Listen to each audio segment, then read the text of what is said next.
Okay, so now that you did the skim milk and the water, and then skim milk and lactase, you should be seeing a difference between water and lactase because water does nothing.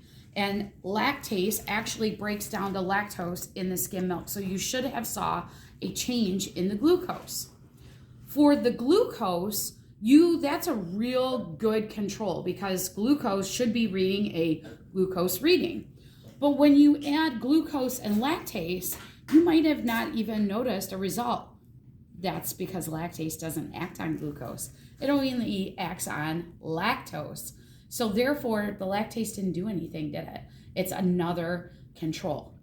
So both of these were like controls so that you can see.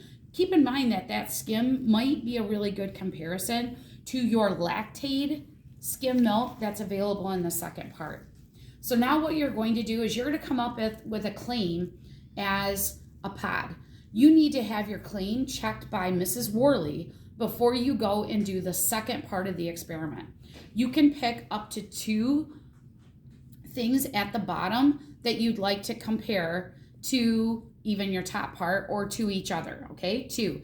And there are 2 stations where you can get the different types. Keep in mind that you want to keep the same amounts that we did before, but then you can try some different milk, okay? Make sure to rinse out your tubes and to use the pipettes that are in the liquids as it is.